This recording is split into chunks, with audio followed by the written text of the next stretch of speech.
الشيطان الرجيم بسم الله الرحمن الرحيم اللهم صل وسلم على سيدنا محمد بن عبد الله وعلى آله وصحابه وأزواجه وذرياته وآل بيته وسلم تسليما الحمد لله الحمد لله الحمد لله رب العالمين. Gbogbo ẹni tí ó bá nígbàgbọ́ nínú wa ó pé síbẹ̀síbẹ̀ Ọlọ́run sì dá sóhun kájọ wí ní sẹ́ pé alhamdulillahi rabbil alamin. Alhamdulillahi rabbil alamin. Ọlọ́run tó dá wa kò retí nǹkan kan lọ́dọ̀ wa jù ká dúpẹ́ fún lọ. Gbogbo ẹni yóò tó bá sì wá dúpẹ́ fọ́lọ́run ní li nafsi fúnra rẹ̀ ni torí pé Ọlọ́run ọba tá ń sìn huwal ganiyyul hamid.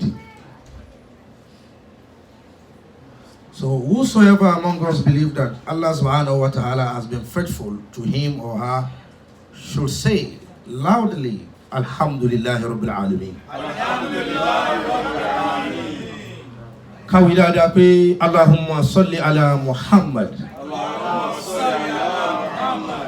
Mo nígbàgbọ́ pé a pọ̀jù bá ń ti wí lọ ẹ jẹ́ pé Allahumma salli ala Muhammad. Allahumma salli ala Muhammad. Torí ohun tí a kà tó dáa lójú ni pé man salli alayya marratan wahida.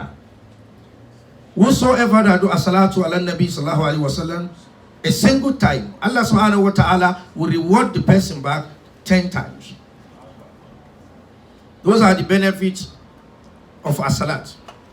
Gbogbo àtàbàgbà pé lẹ́ni ọlá ànábì ọ̀ràn wa ládá salatu ó sì dọ́dọ̀ wa ẹjá wí dáadáa pé sallallahu alaihi wasallam.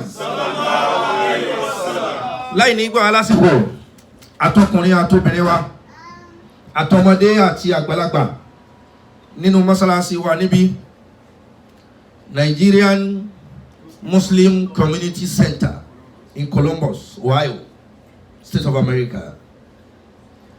Àlàáfíà Ọlọ́run ààbò rẹ̀ ìdùnnú rẹ̀ kó máa bá gbogbo wa. Assalamu alaikum wa rahmatullahi ta'ala wa barakatuh. Wa alaikum salam wa rahmatullahi wa barakatuh. As a Muslim, inú mi dùn láti wà pẹ̀lú yín. Alhamdulillah. Ayọ̀ mi sì kún pẹ̀lú gbogbo ọ̀nà tẹ́ gbà mí lálejò. It's an honor to be with you. I'm very grateful for your generosity. Only Allah subhanahu wa ta'ala can reward you.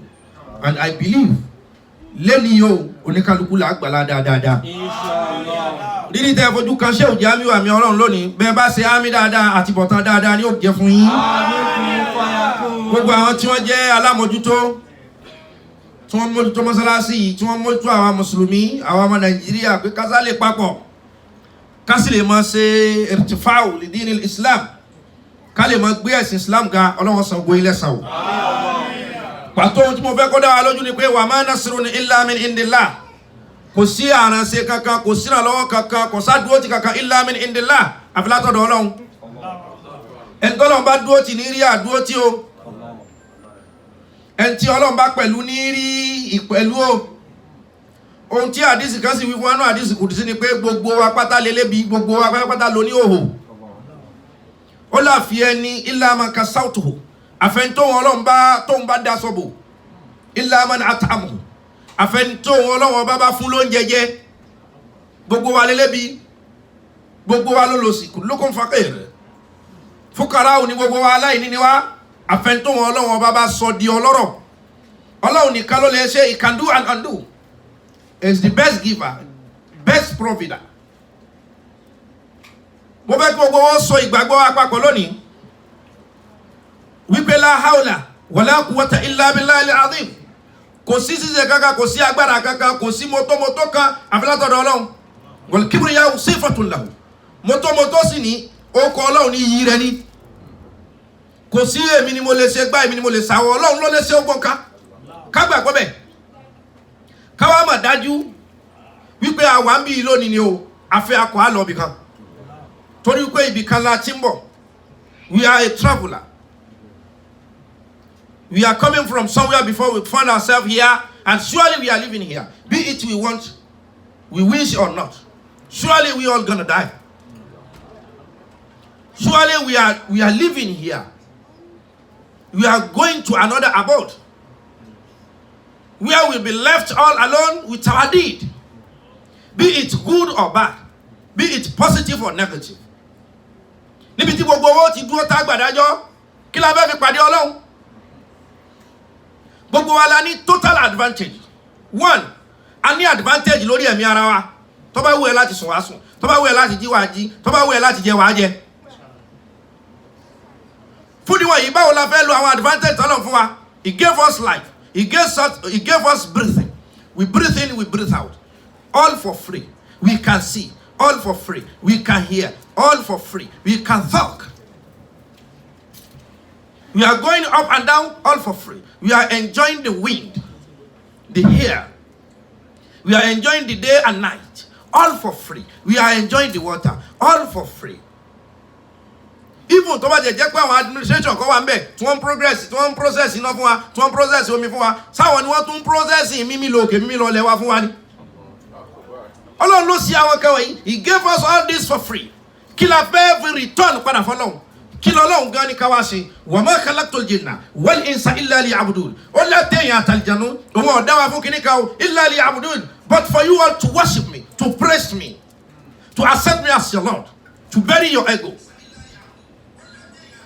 to just come to me. Inde mi ati ni si afayele láti lọ sọ́dọ̀ Ọlọ́run. Gbogbo nǹkan tó sì fún wa yìí, we will definitely account for it all. I want you all to believe that. We will definitely account for all our deed. The opportunity He gave us, we will account for it. Bazenje bazemu bazensu bazenji, oni a account for kullukum. Ọlọ́run ní gbogbo yín andera ni yo. Wa kullukum mas'ulun an ra'iyati. Kullukum ra'i. Ọlọ́run ní you are all, you are a herder. You are a herdsman. Wa kullukum mas'ulun an ra'iyati. You will give account how you live your life. Ohun tí mo fẹ́ ká mọ̀ dájú ni wípé kí la fẹ́ fi jábọ̀. Kí la fẹ́ fi jábọ̀ fọ́lọ́run. Tẹ́ bá rò pé opportunity jà wọn kan lọ. We are all creators. He created us all. We are not equal. Let's say that. In terms of our living. But we are equal as a human being. We have 2 eyes. Ears also. We have mouths, legs, hands. We are equal in creation. But not equal in our living. Not equal in our belief. That's what we are preaching. We are preaching love. We are preaching peace. We are preaching prosperity. We will definitely account for our deed. Imam wa alafi Ọlọ́run ma ba yin. Ọlọ́run ní fi sílẹ̀ ngba kankan. A jabo fọ́lọ́run, abowola fẹ́ jẹ ohun tí mo fẹ́ ká mọ̀ ni.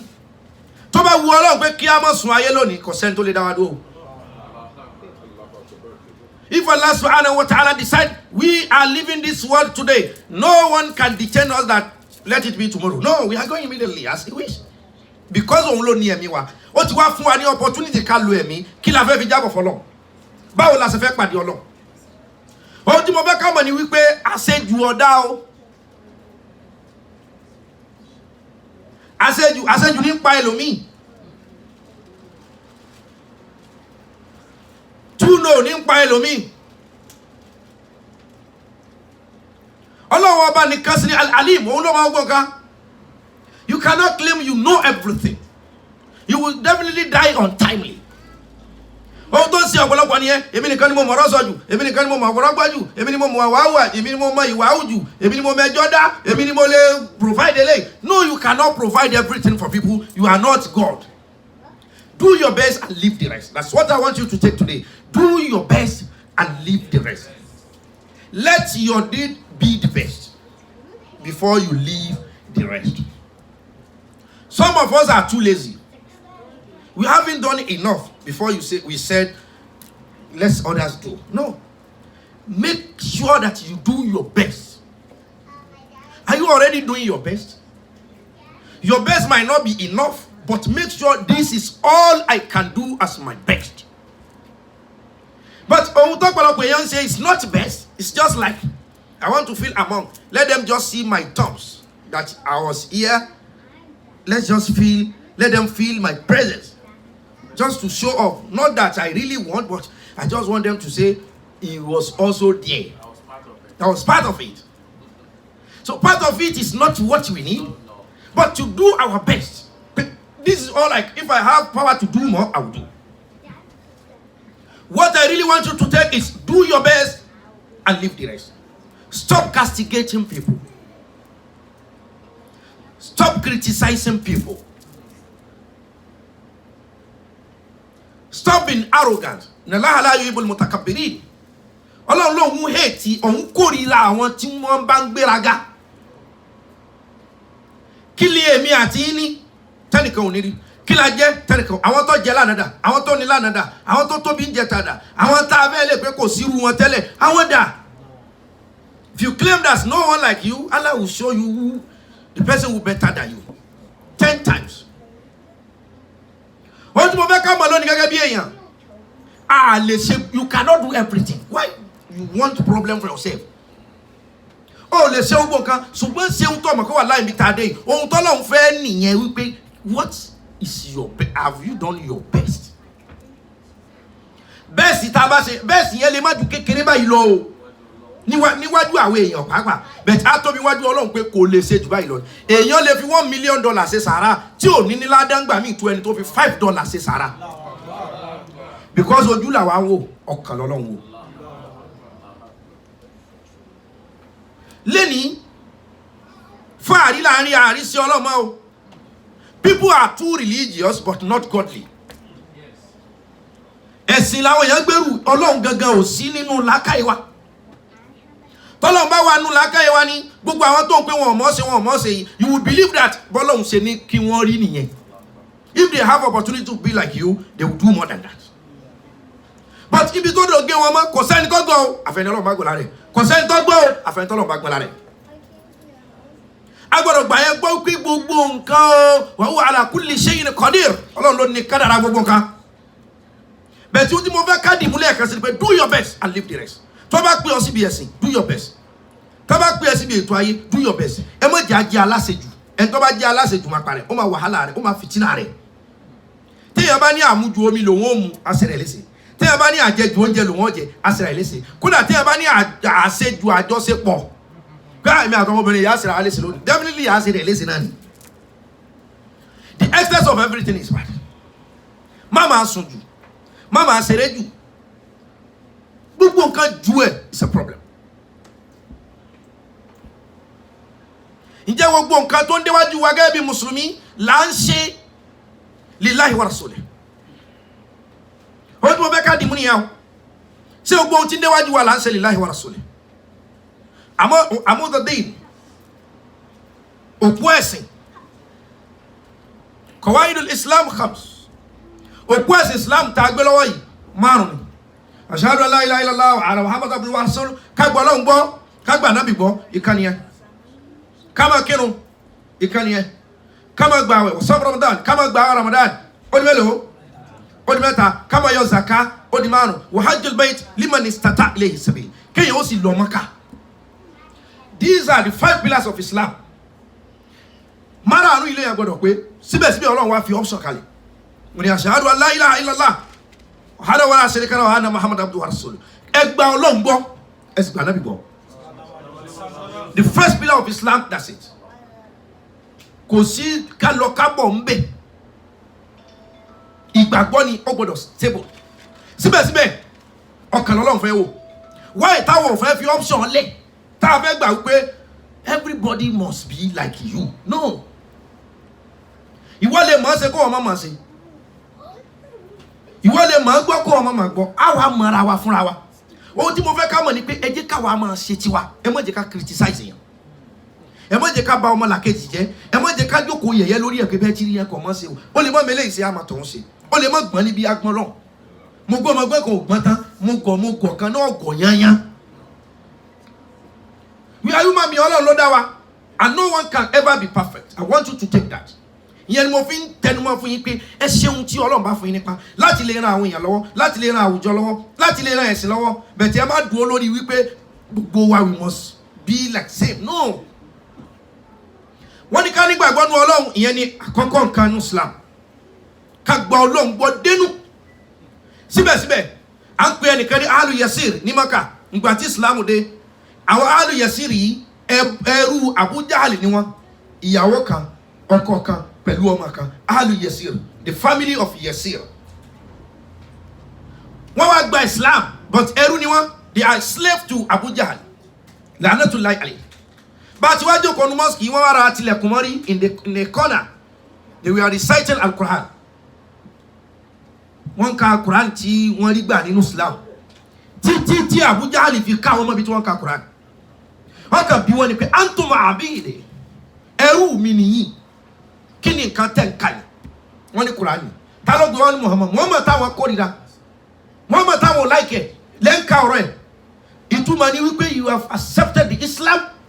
The Ahlu Yasir, these 3 slaves, mother, father, and a son, they said yes, you have accepted Din al-Islam.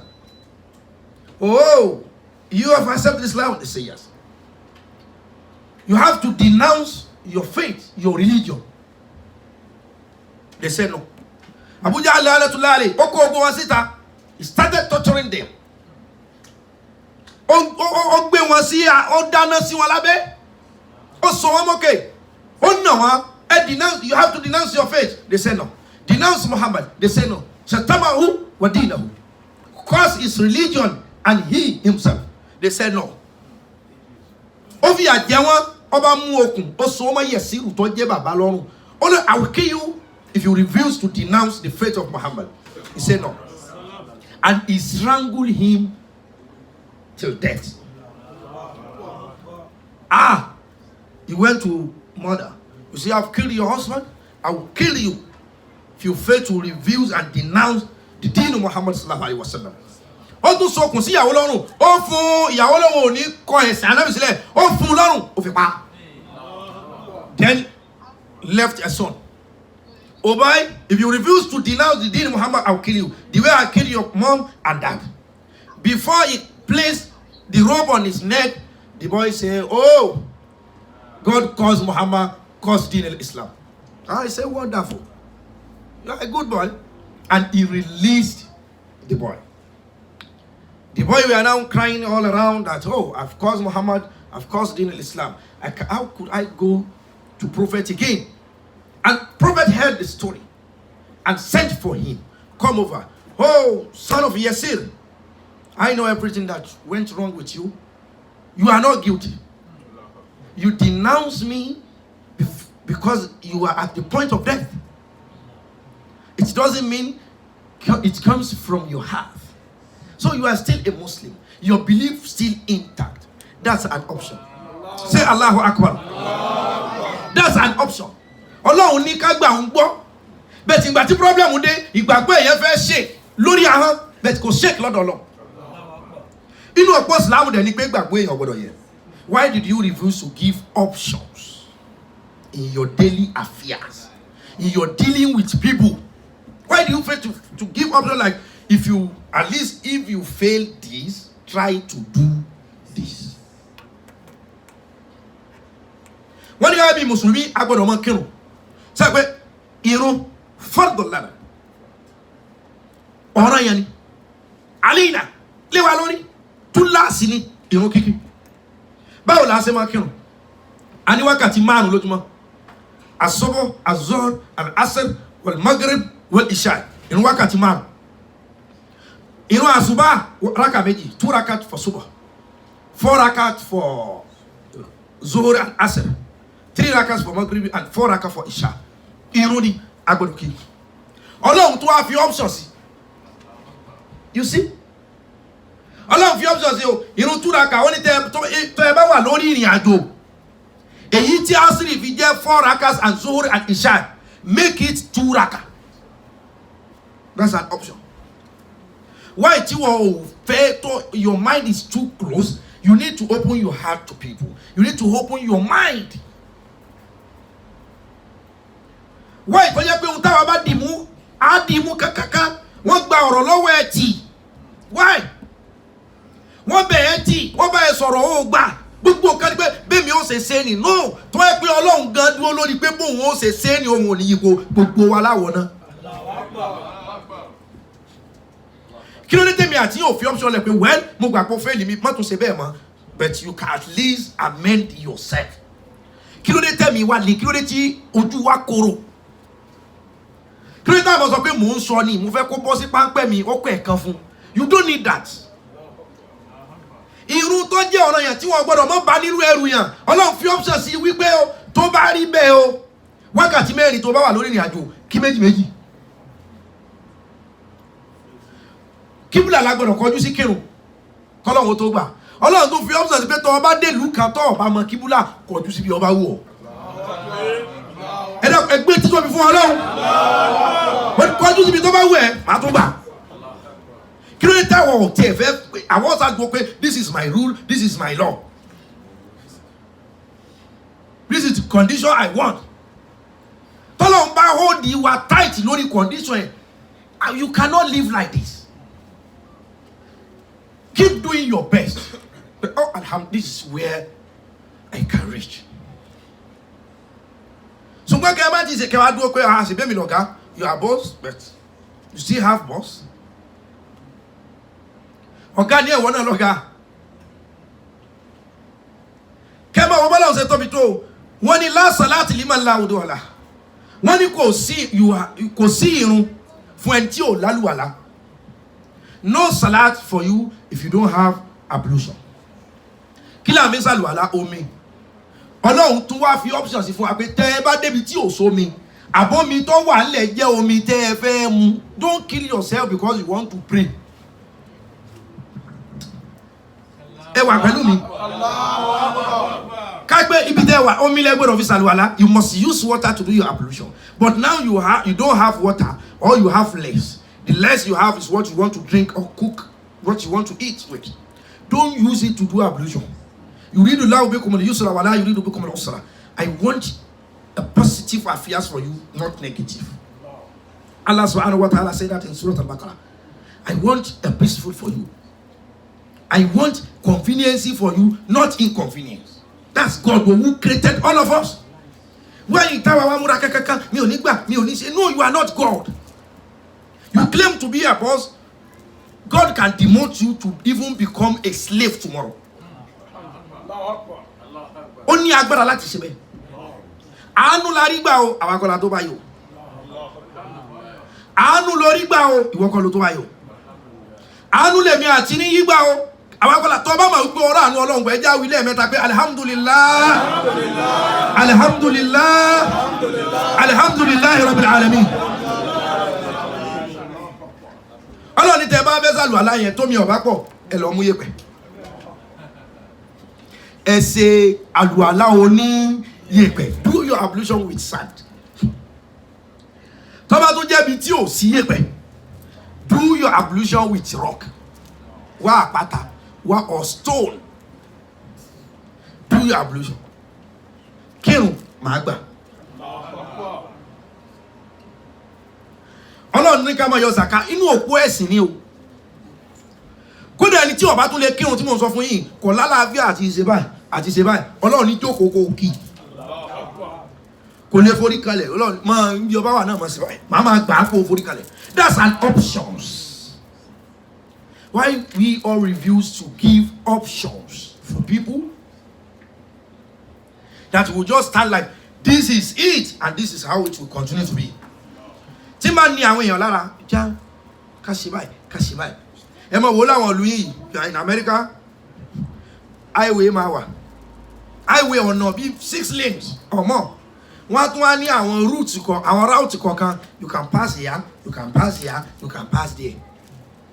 Why táwọn ò fi pé tó bá rí báyìí ṣe báyìí. Kí ló tẹ̀ ń bá ìyàwó lẹ́yìn ìjà tẹ̀ dáríjì láti jọ́ ẹ̀? Kí ló tẹ̀ ń bá ọmọ ẹja tó dáríjì wọn láti jọ́ ẹ̀? Kí ló tó di ọkọ ẹ̀ mọ́nú tó yọnu sí láti jọ́ ẹ̀? Bó ṣe máa ń sọ̀rọ̀ ni mi ò like. Tó o bá like bó ṣe ń sọ̀rọ̀ ó ṣàyè kó o lè like bí tí máa wúwà. At least there must be one or two things we must definitely like. Tó máa mú wa gbàgbé àṣìṣe. Why táwọn tó jẹ́ pé àṣìṣe yẹn lásàfẹ́ mọ́ rí. Kí ló tó ń sọ àṣìṣe àwọn èèyàn? Kí ló tí wọ́n ń sọ tiẹ̀? Wọ́n tún jẹ́ ká mọ̀ pé zaka sọ pé òpó Islam. These are the pillars of Islam. Zakat. Zaka wa mẹ́. Zaka yóò tún apá dandan ìwọ tó bá lówó Ọlọ́run sọ pé ńgbà náà tó ti lówó wàhálà báyìí no. It's an option. Ọlọ́run fi option sí fún wa.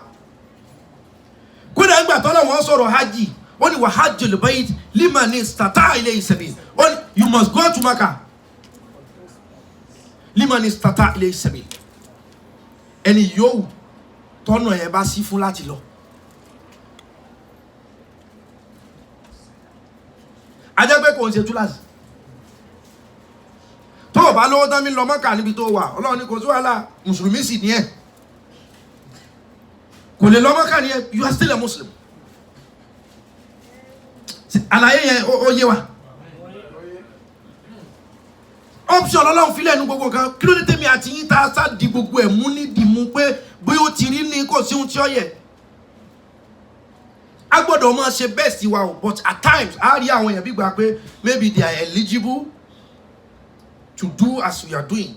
Ẹ jẹ́ àfọ option lẹ̀ fáwọn tí wọn ò nípa tó wa. Bí káwa nù jọ ká pé gbogbo yìí gbọ́dọ̀ dáyé báyìí àwọn tí ọba ní tó bẹ́ẹ̀ ń kọ́ sẹ́fẹ́ pa wọn.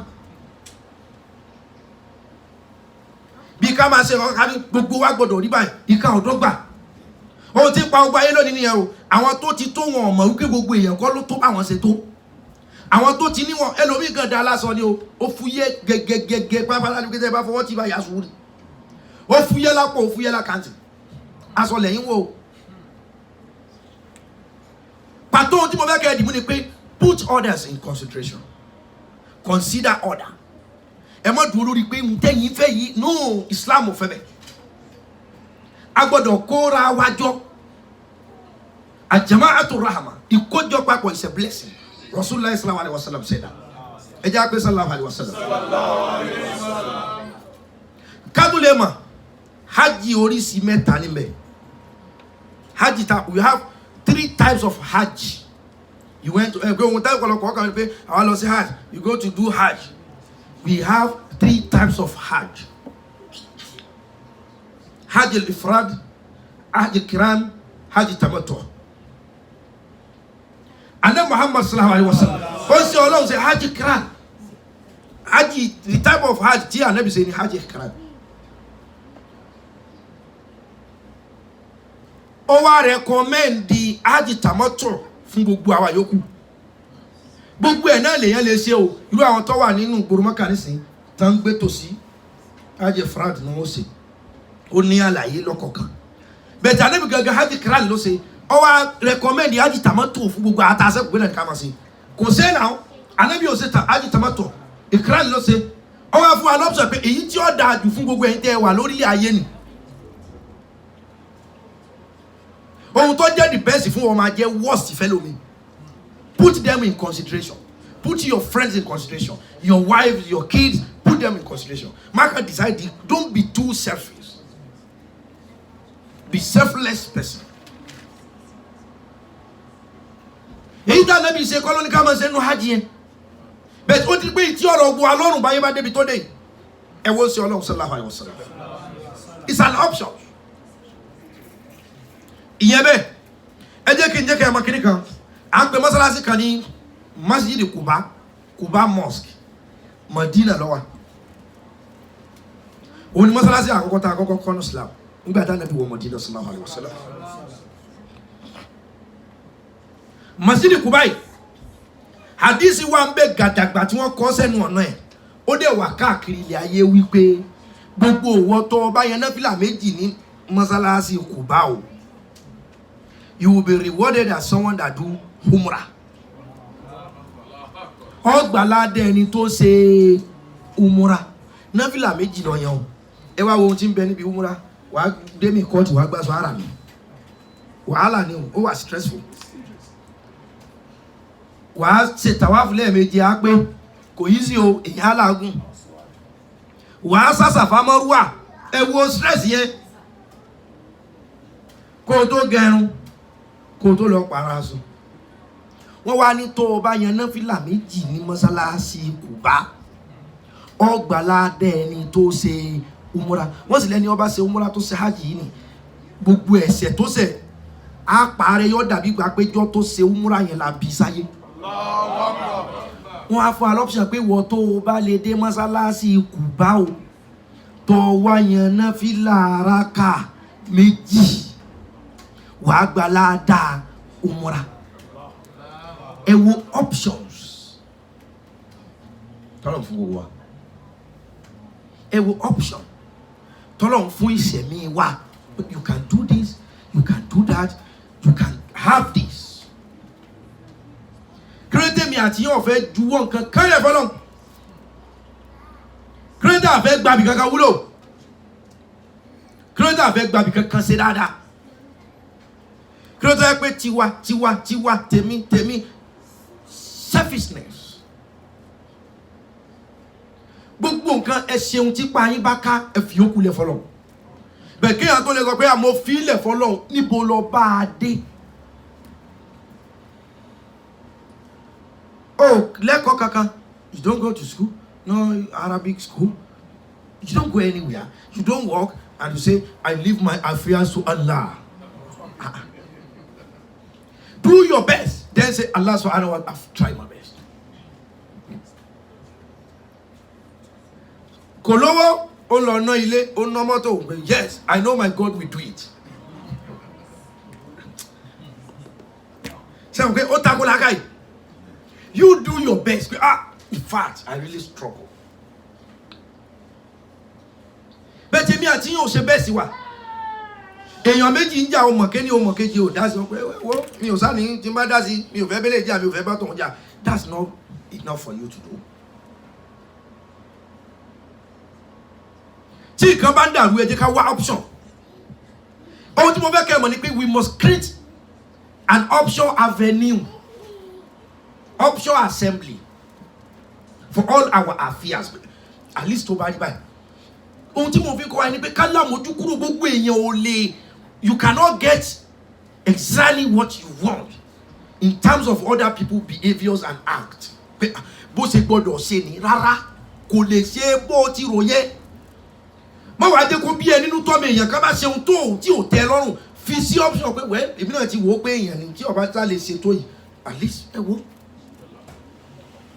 But gbogbo wa lónìí àgbà wípé ohun tó bá máa please mind wa yẹn wọ́n gbọ́dọ̀ ṣe é kó rí bẹ́ẹ̀ kò lè rí bẹ́ẹ̀ ohun tí ò jẹ́ kí gbogbo ayé lálàáfíà ni. Our expectation is just too high. And no human being can meet your expectation. Reduce it. Well, nǹkan tí mo fi ọba ní ṣe wẹ́ bọ́lá ọ̀sẹ̀ kádà rẹ̀. Bẹ̀tẹ̀ ẹ̀jẹ̀ ká máa fúnra wa ní option pé bílẹ̀ ọba ṣe kí lèyí ṣe. Láyé àná Muhammad sallallahu alayhi wa sallam. Bàbá kan bí ọmọ obìnrin méjì. Ọmọ obìnrin méjì tó bí ìkan jalè. Ó lè gidi ni. Kleptoni. Ó lè tara. Ìkan oníṣìnà ni. Kò sí èèyàn tí ò lè. Obìnrin méjì ló bàbá yìí sì bí sẹ́ ẹ̀rí pọ́lọ́run ti fọmọ dàálà mú láyé ẹ̀ tó wá. One was stealing and others was a fornicator. The man fed up. Was like, what life is this? And he was an infidel then.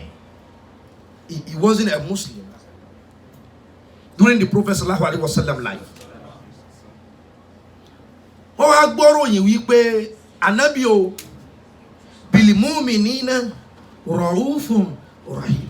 Ẹ bá mi parí o bil mu'minina ra'ufun. Ẹni tó bá fẹ́ ra àánú gbà láyé ẹ̀ tọmọtọmọ kọjá jọ pé bil mu'minina ra'ufun rahim. Pé wọ́n ní Ànábì o olùkẹ́ni ni ó jẹ́ fún gbogbo mùsùlùmí. Bóyá tóun bá lọ bá yóò rí solúsà sí gbogbo ìṣòro tóun ní. Okay. Ọba lọ bá Ànábì. Ó gba Islam. Nígbà tó gba Islam, ọmọ yìí ó lè ní ó lè gidi lélẹ́yìí o. Eléyìí onísìnà. There could be a solution to my problem. Ànábì kan rẹ̀. Sometimes gbogbo nǹkan kọ́ làdúrà o. Your prayer has been answered. You just need only counseling, directive, guidance. Like God has blessed you, but this is the way, this is the left, this is right. Oh, tell me need here. But go there, man. But how to put it straight? That's what's next for you. kì í ṣe pọ́lọ́wọ́n ò tí ì kẹ́ ó ti kẹ́ ọ̀pọ̀lọpọ̀ èèyàn Ọlọ́run ti dá lóhùn, but counseling how to make use of what God has given them, they fail to realize that.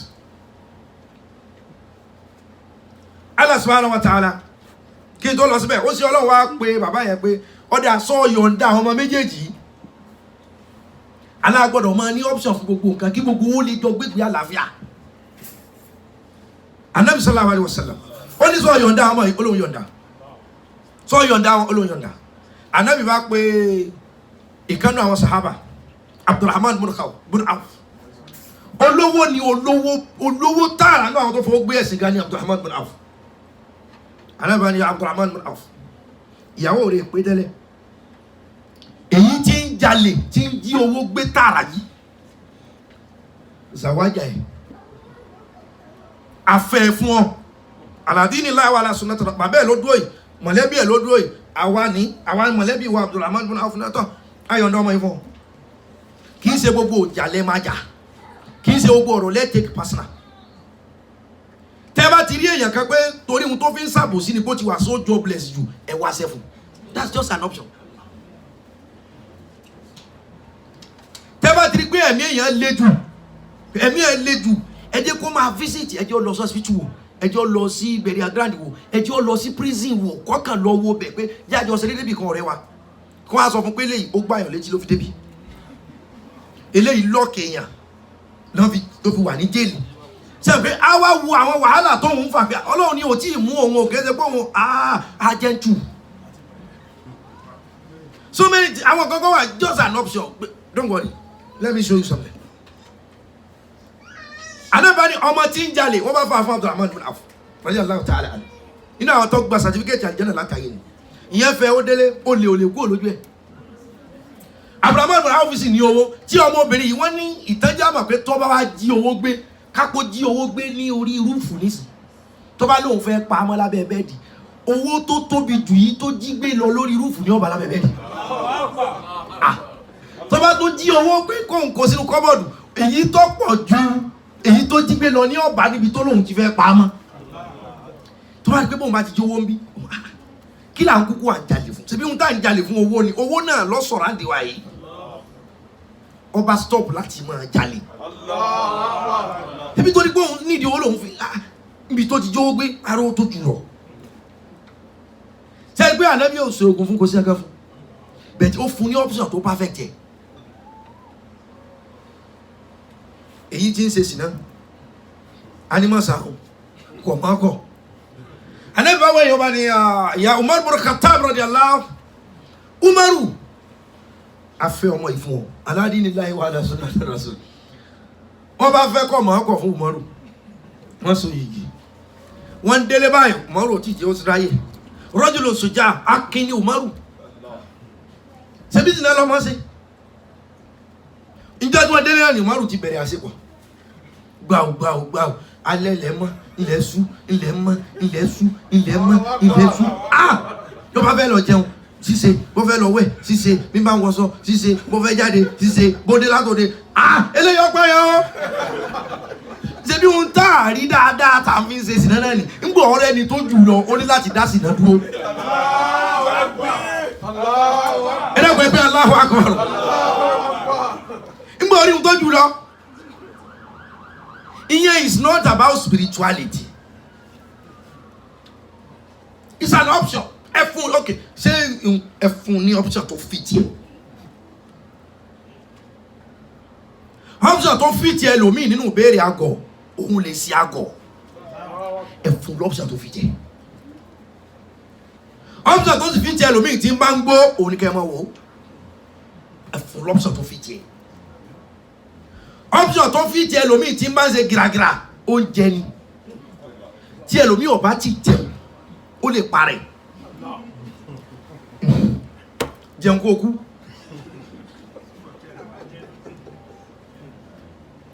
ẹnìkan ló kẹjọ lọ́dọ̀ ọba ṣé kí n sọ fún yín ó nínú bí wọn o tọrẹ nìkan yàwó jẹ ọ̀rọ̀ yìí dùn òun o tọrẹ nìkan ráìtì òun ọ̀nà wo ló fi yẹn jẹ ọ̀nà wo ló fi ráìtì ó ní bẹ́ẹ̀ làbí ni ó lóun ń ṣe ọbẹ̀ nínú ilé òun gbé ọbẹ̀ kaná nínú ilé ọbẹ̀ yẹn sì dùn òórùn rẹ̀ ń ta sánsán ń ta sánsán ó ń ta sánsán ǹjẹ́ kó wọn bọ́ síta kó wọn lọ tọ̀ lágbájá tóun rí òun wá rí wípé ó ti ń fi òórùn ọbẹ̀ òun ó ti ń fi ń jẹ̀kọ.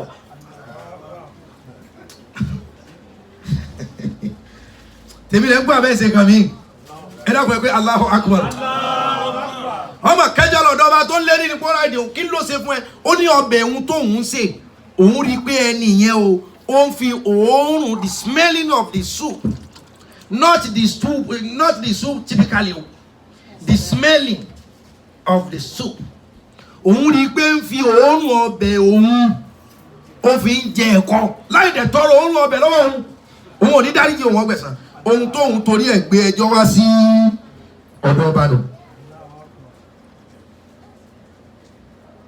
síbẹ̀ ni o ní lọ́gbọ́n tọ̀ wá wọ́n bá pè yẹn dé lágbáyà kẹjọ ẹ̀ wá o adoption tó fìtì ẹlòmíì lórí ìbéèrè àgọ̀ ìdáhùn àgọ̀ ni. tó ní pé tẹ́ ẹ bá tún dákẹ́ bẹ́ẹ̀ lòmíì pé kòlékòlé yóò máa wọ̀nyí sí you continue to do it that I'm most righteous person. inna Allaha ma'a alladhina taqaw walladhina hum muhsinun. And Allah subhanahu wa ta'ala only stand by those who fear him and do good. Ẹlòmíì wà is just too sarcastic. Gbogbo nǹkan tó bá ń dùn ẹ̀yin àwàdà lọ́dọ̀ tiẹ̀. Then the best option you can give that person má gbọ́rọ̀ ẹ lọ bẹ̀. That's just an option. Àwọn kankan wà táwa máa fi jà we just need option pé okay tí irú eléyìí ọ̀bá ṣe irú kí ni ká ṣe. Some people are just too sarcastic. Gbogbo nǹkan làwàdà, gbogbo nǹkan léré. So nǹkan tí ọba máa dùn ẹ́ tó fi pé mo dẹ̀ kó ọ̀rọ̀ mi lọ, ó dẹ̀ fi mí rẹ́rìn, ó dẹ̀ then don't take your issue to that person. Find another way. Ó ló ń fi òórùn ọbẹ̀ oúnjẹ kan. Wọ́n bá pè é dé wọn ni you are wrong. Ó ṣe máa fi òórùn ọbẹ̀ rẹ̀ jẹ̀kọ́ láì tọrọ ààyè lọ́wọ́ ẹ̀. Oh, sorry. Ìwọ náà lọ́ọ́ bá wí. Ẹ lọ́ọ́ sẹ́ go and bring cane, a lot of cane. Ìwọ tó kẹjọ wá ọ̀ya mú ẹgbà. Wàá wá na òjìji rẹ̀ lẹ́gbàá ọgọ́rùn-ún.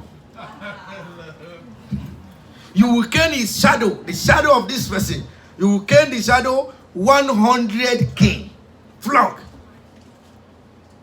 Ọ̀ya bẹ̀rẹ̀. Náà bá mú òjìji rẹ̀ foul. Ta ló fúnra rẹ̀ ní wàhálà? Ẹni tó kẹjọ ló fún rẹ̀ ní wàhálà. Ohun tí mo fẹ́ kẹ́ ẹ mọ̀ ni pé síbẹ̀síbẹ̀ Ọlọ́run sì dá sí wa o. Ẹ jẹ́ ká dá sáwọn èèyàn. Ohun tọ́lọ́run fi kọ́ wa ni pé wà ahsin kama ahsana Allahu ilayk. Be good, be doing good the way Allah subhanahu wa ta'ala has been doing good to you.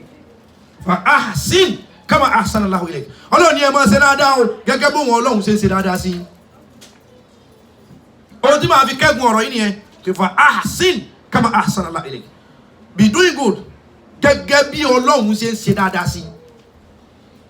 Kọ̀sẹ́ni tọ́lọ́run ò ṣe fún o àfẹ́ntí ọba ní tòun ò tóun. Kọ̀sẹ́ni tọ́lọ́run ò dá sí o àfẹ́ntí ọba ní tòun ò tóun. Èyí tọ́lọ́run ṣe fún ọ tó ní òtó yìí prayer point àwọn kanu. Bẹ́ẹ̀ tiẹ̀ já rí báyìí.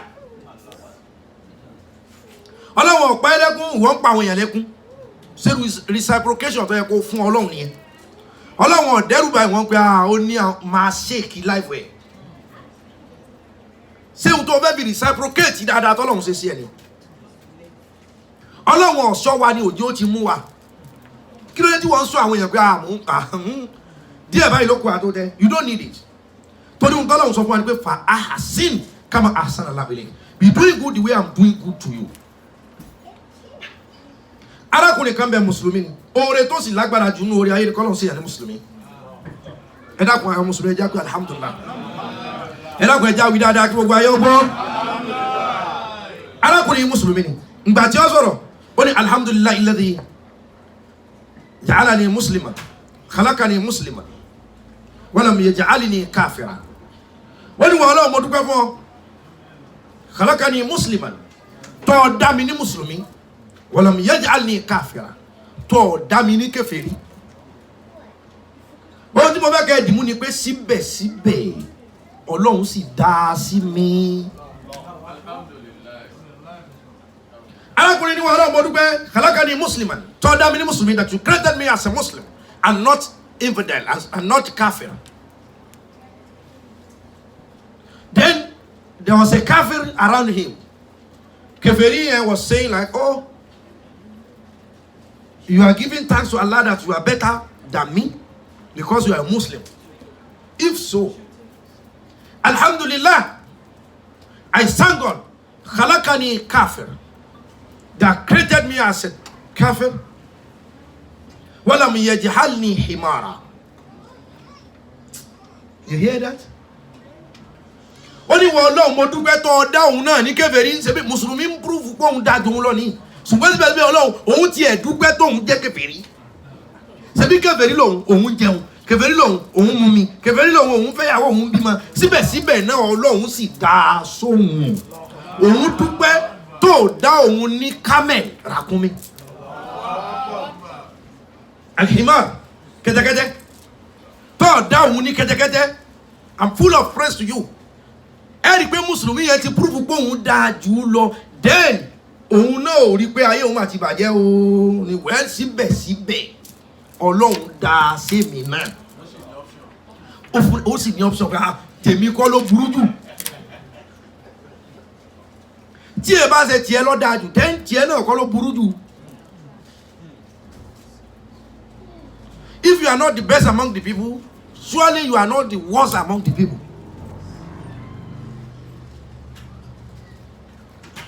If you are financially poor or rich, we should know that there are many above us and there are thousands, many millions behind us.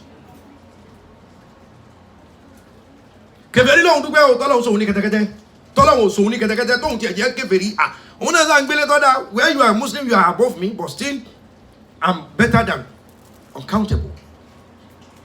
Bí wọ́n ti ń sọ gbólóhùn yìí sẹ̀mí àhìmá kẹ́tẹ́kẹ́tẹ́ gbọ́ the himar hear them and immediately kẹ́tẹ́kẹ́tẹ́ náà sọ̀rọ̀ ní alhamdulillahi alladhi khalaqani camel khalaqani himara walam yaj'alni kalba. Kẹ́tẹ́kẹ́tẹ́ ni wọ́n Ọlọ́run, I'm full of praise that you created me like this, but I thank you I'm not a dog. Ṣé pé kẹ́tẹ́kẹ́tẹ́ proof kọ́ náà tó dá kẹ́tẹ́kẹ́tẹ́ níbẹ̀ ni wọ́n máa fi òun di ẹrù. They use kẹ́tẹ́kẹ́tẹ́ to carry loads. They ride him, you get, they ride it, they take it to farm itself and use very well. Well, and kẹ́tẹ́kẹ́tẹ́ tó bí ó wà ọ̀gá hàn tóun bá tiẹ̀ tí mùsùlùmí bá lóun dá tí kèfèrí náà bá ń fòun fọ́nbù ẹ má wà ẹnu sí mi la I have 1,000 options that I'm better than all. Òun dúpẹ́ tọ́lọ́hun dá òun ní kẹ́tẹ́kẹ́tẹ́ wọ́n lọ́mọ yẹn á ní kẹlbà tọ́lọ́hun dá òun ní ajá. Ṣé pé kẹ́tẹ́kẹ́tẹ́ náà proof ni pé mélòó la ajá lẹ́gbẹ̀ẹ́ wọn. Immediately dog responded to it. Like, well, alhamdulillah alladhi khalaqani kalba. I'm full of praise that Allah subhanahu created him each as a dog. Ọlọ́run dúpẹ́ tọ́lọ́hun dá òun ní ajá o. Walam yaj'alni khinzira. I thank you as a dog. You created him as a dog. I'm full of praise to you, Allah subhanahu wa ta'ala. I'm not a pig. Wọ́n ní mo dúpẹ́ tọ́ dá mi lájá tó tiẹ̀ dá mi ní ẹlẹ́dẹ̀. Ṣebí mi jẹ́ ṣebí òun jẹ́ ajá ni. Then wọ́n máa fàjà sọ́lé bí yẹn bá dé airport araja. Wọ́n gbé ajá wọ plane, wọ́n gbé ajá wọ mọ́tò, oúnjẹ tí èèyàn ń jẹ lajá ń jẹ. Ó lóun tún máa ń mú olè. So òun ráyé wá náà. Àní mo fẹ́ kọ́ gbà wípé síbẹ̀síbẹ̀ Ọlọ́run sì dá sí ọ. Ajá ni yes ayé òun sì dá náà. So many enjoyment lóòótọ́ ajá lòun kẹ́tẹ́kẹ́tẹ́ lè prove kèfèrí lè prove mùsùlùmí sí náà àwọn dáadáa. Lẹ́ẹ̀kan náà pig responded to dog like Mr. Dog, what's your problem? Well, the pig only one long òun dúpẹ́ tó dáhùn ní ẹlẹ́dẹ̀ o òun náà alhamdulilayi lẹ́tọ̀ kálákání khinzira walam yaj'alni ọlọ́run dúpẹ́ ìwọ ọlọ́run tó dá òun ní ẹlẹ́dẹ̀ o bó ti wá dáhùn lẹ́lẹ́dẹ̀ lóòótọ́ òun pòrà mọ́lẹ̀ tá bá gbé góòlù sí òun lọ́rùn yọ wọnú ẹ̀rẹ̀ ó tún fọ̀bídì òun láti jẹ fún àwọn olùgbàgbọ́ òdodo pork meat ó tún fọ̀bídì òun láti jẹ fáwọn olùgbàgbọ́ òdodo síbẹ̀síbẹ̀ òun mọ̀ dúpẹ́ ọlọ́run walam yaj'alni tó ọ̀dá òun ní sáàríkà ọ̀dá òun ní olè ẹlẹ́dẹ̀ lóhun dúpẹ́ òun ráyé wà tẹ́bẹ́dẹ́ fáàmù òun wà ń bẹ̀ so òun náà live life òun kò ń ṣe tòun ló burú jù walam yaj'alni sáàríkà òun dúpẹ́ tó ọ̀dá òun ní olè a jẹ́ pé life ẹlẹ́dẹ̀ the big life is better than that of a thief. olè náà bá ní ẹ bomi sísan easy àdúpẹ́ ọ̀dà ìwọ olè mọ́mọ́ o you are very worse than pig very worse pig is better than you as a thief. olè náà bá ní well bóun ò tiẹ̀ da ọlọ́run da sóhun ohun tí mo fẹ́ kẹ́ ẹ dìmú ni pé option wà lórí gbogbo nǹkan and still síbẹ̀síbẹ̀ ẹ máa rántí pé síbẹ̀síbẹ̀ o ọlọ́run sì dá sí mi ọlọ́run dá sí àbí ò dá sí ẹ alhamdulilayi rabbil alamin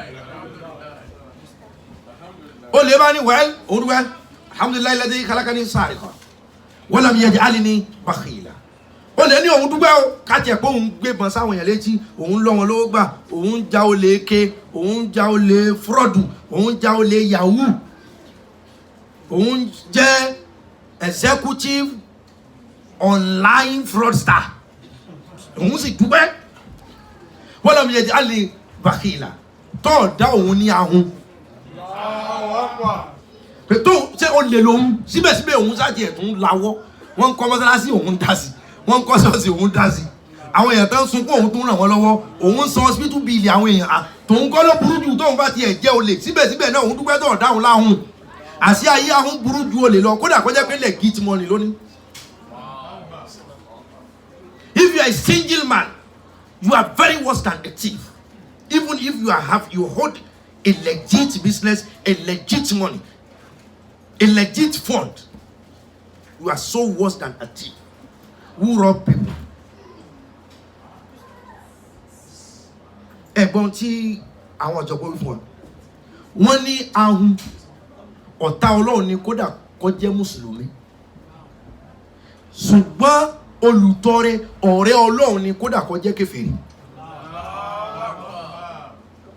àdísì sọ fún wa nìkan ó ní al-bakhilu ba'idu fil janna wa qaribu minan nar ó ní gbogbo ẹni tó bá láhùn irrespect irun tí máa ń kí àbáwẹ̀ tí máa ń gbà al-bakhilu ó ní gbogbo ẹni ọba yìí ní ahun ba'idu fil janna kò ní gbúrú àlìjẹ́nà rárá wa qaribu minan nar inú náà ni ọmọ gbé ọlọ́run ò fi ọ́pùsà pé irun rẹ̀ àwẹ̀ rẹ̀ zaka rẹ̀ so ti láhùn ohun tó níyẹn tó you hold it only to yourself mùsùlùmí ni àbí òun kírun àbí àwọn èèyàn dẹ̀ sunkún lára ẹ ò sin ọlọ́run lára wọn àwọn èèyàn ń kú lọ lára ẹ ò ní ẹ̀bùn kankan tó lè ṣe fún wa problem wọn ò ju tó lè fi èékánná yanjú lọ ò ṣe àbí ó gbé mò ń kírun mi mò ń gbàwẹ̀ mi mò ń lo hajj mi ọlọ́run ní mo wọ̀rí ahun tó níyàn al-bakhilu ahun èèyàn ba'idu fil janna rere ní ọmọ gbúdọ̀ àlìjánnà kò ní débẹ̀ wa qaribu minan nar nínú náà ni ó súnmọ́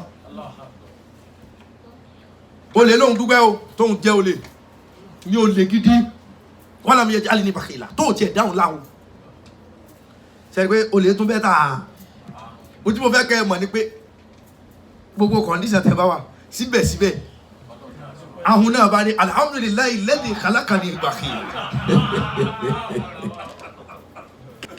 ẹ̀ dábí lówó alhamdulillahi alladhi khalaqani bakhila òun dúpẹ́ tí ọlọ́run dáhùn ní ahun original ní ahun gidi tó ẹ pé kò sí ohun téèyàn lè bá dé bó ti wá ní ọ̀nà tàbí kò wọ́n tiẹ̀ tó lọ́tọ́wọ́ rẹ̀ gbà alhamdulillahi alladhi khalaqani bakhila òun dúpẹ́ tí ọlọ́run dáhùn ní ahun fa walam yaj'alni kadhiba òun dúpẹ́ tóun jẹ́ ahun tó dáhùn ní òpùrọ́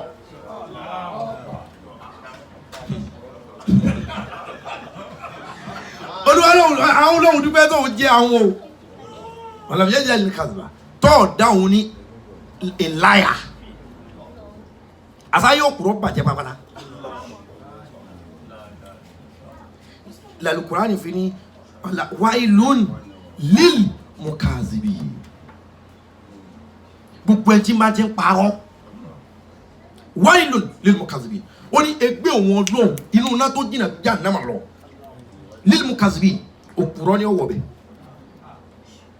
irọ́ àṣẹ irọ́ lè jó irun rẹ tí ó jó bí recharge card irọ́ àṣẹ irọ́ lè jó àwẹ̀ rẹ tí ó finish ẹ̀ nísinsìnyí àṣẹ gbogbo wọn tó máa tún ṣe sàárà gan irọ́ pípa máa jó á finish ẹ̀ nísinsìnyí irọ́. Don't lie to people. Don't lie at every circumstances. Be a truth teller. Don't lie. Hadith Anabi ni kullu haqqa walau kana murra. Eso òdodo, even if it's a bitter. Tó bá korò jù bẹ́ẹ̀ lọ. Ẹ dúró sórí òdodo. Àṣẹ irọ́ pípa. Báàbù mi ni abwab an-nar. Lẹ̀kùn kan nínú lẹ̀kùn tó ṣí kalẹ̀ báyìí táwọn èèyàn gbà wọnú náà. Gbàgbé pọ̀ kírun gbàgbé pé òun ṣe ogun tó ṣe kabura makta inda Allahi an taqulu ma la taf'alu Ọlọ́run ní ẹ̀ṣẹ̀ tó burú pin lọ́dọ̀ òun ni an taqulu ma la taf'alu kéèyàn sọ ohun tó mọ̀ pé kò ní ṣe. Why are you telling lies to people? Why are you deceiving them? Ohun tó mọ̀ pé kò rí bẹ́ẹ̀ kí ló tó hun irọ́ ṣé torí kò lè gbá yìí nítorí kí wọ́n lè pẹ̀lẹ́ yàn ohun tó jẹ́ kí ló tó ọlọ́ jẹun tó ní kí ló tó olóò ní ohun tó lè ṣe wáì tó olóò lè ṣe ọ̀run lẹ́mẹ̀ẹ́nì tí ó là gbogbo owó òkúrọ́ lọ fi irọ́ sílẹ̀ tó bá ń parọ́ irọ́ yẹn máa ba irun rẹ jẹ́ tó bá ń parọ́ kódà yóò ba ìṣẹ̀mí rẹ jẹ́ sàárè rẹ ò ní dáadé pọ̀ àlùkìyámà torí wípé olódodo lọ́lọ́run máa wà lẹ́ni yẹn torí alukurani as-sadiqina was-sadiqat àwọn olódodo nínú àwọn mẹ́wàá tọ́lọ̀ ń kàkalẹ̀ wípé wọ́n ní síìtì lálìjánnà as-sadiqina was-sadiqat àwọn olódodo lọ́kùnrin àti lóbìnrin wáyé tí òdodo ní wá lára àti sọ kódà bẹ́ẹ̀ nìyẹn ò ní gbà ìjà wọ̀sọ̀ tiwa àti ráìtì pé èmi sọ fún òun ní ọgbà kírẹ́tà ń parọ́ kò sí ohun tí jẹ́rọ súnà irọ́ nírọ́ jẹun ẹ má jẹ́ ká parọ́ ẹ má jẹ́ á gbé ẹ̀mí èèyàn sókè lórí ohun tá a mọ̀ pàǹtàn ni omi jẹ́ ẹkún èèyàn kan báyìí ó lè ba àlìjánnà jẹ́ fún ọ ẹ má jẹ́ á jẹ́ òkúrọ́ ẹ jẹ́ á dúró lórí ohun tí Ọlọ́run bá ní ká máa ṣe ẹ jẹ́ á dúró sórí ẹ̀tọ́ Islam nàlá àmà sọ́ríkì Ọlọ́run ó dúró gbọ̀ngbọ̀n sẹ́yìn àwọn olóòótọ́ ẹ jẹ́ á jẹ́ olóòótọ́ ẹ má jẹ́ á jẹ́ òpùrọ́ ẹ má jẹ́ á jẹ́ òṣìkà ẹ má jẹ́ á jẹ́ abatẹnijẹ́ ẹ má jẹ́ á jẹ́ apanilẹ́kún òpùrọ́ ò ní ránu o torí gbogbo àwọn aláàánú rẹ̀ ó jìnà ni àìmọye ẹni tó yẹ kó ti dáa fún irọ́ ni ọ̀jẹ́ àwọn àbí program kan ní ọdún kan gbogbo àwọn yẹn wá ń dúpẹ́ pé àwọn lọ Mọ́kà eléyà mówó kalẹ̀ àfáà kan ń sá mówó lẹ̀ òun dẹ̀ lọ Mọ́kà lóòótọ́ ni gbogbo àwọn yòókù náà bá mówó lẹ̀ àwọn náà lọ Mọ́kà lọ́dún yìí ẹnìkan wá mówó kalẹ̀ pé tọ́ ẹ dákun ẹ bá ń bẹ lọ́hùn èmi ò rí ọ̀nà Mọ́kà o kọ́lọ́hùn kọ́ ọ̀nà mi lọ o olówó kan bá dìde lójú agbo yẹn pé wow gbogbo àwọn ẹgbẹ́ iná dẹ̀ ń sọ pé àwọn lọ Mọ́kà lọ́dún yìí àwọn lọ wow okay for the sake of that you are following them I will sponsor you to hajj ọgbà mi lójú tì inú àwọn tó ti mówó tí wọ́n ní àwọn náà lọ Mọ́kà ọba aláàjì ẹ dákun ẹ ṣàánú àwọn náà o ẹ̀yẹ bá dá bó ti ṣe yọ àgọ́ ìwọ ni àlọ́lá o òun kẹwọ́ pé ńgbà táwọn èèyàn sá láwọn lọ kọ́mọ́dà bí gbà kóhùn lò wọ́n ẹ̀yẹ bá ní àlọ́ ẹni tó sòdodo yìí má jẹ́ kójú ó tiẹ̀ lórí òdodo kódà tí òdodo bá tiẹ̀ lójú lọ́dọ̀ àwọn èèyàn Ọlọ́run máa tún ẹ̀ ṣe ẹ wo kíní kan táwọn kírísítẹ́nì máa lò wọ́n pè jẹ́wọ́ ẹ̀ṣẹ̀ kò sí ohun tí jẹ́wọ́ ẹ̀ṣẹ̀ pé come out and say truth ilé ìyàwó ajáde alóhun ti pààyàn rí o ṣe àpé gbólóhùn yẹn gbọdọ̀ tìyàn lójú wa kí o pé bóun ṣe wáyé apààyàn lòun o òun ti gbé bọn rí o òun ti ṣe kíní kan rí o wọ́n jẹ́wọ́ ẹ̀ṣẹ̀ because tó bá ti sọ òdodo yẹn Ọlọ́run á tú ẹ̀ṣẹ̀ káàtì ẹ̀ pé Islam ọ̀gbà kéèyàn bọ́ta kó pé mi ní gbá o èmi là o túbà ilallahi tawbatan nasuha túbà Ọlọ́run mo jẹ́wọ́ ìní ṣe báyìí mọ́ ìní ṣe báyìí mọ́ aláàánú ọlọ́run nàláhà wá sí olùmọ̀ ìnàrọ́bàkà wá sí olùmọ̀ kọfàrà ọlọ́run tá à ń sìn gbáàyè lọ́ba jí forí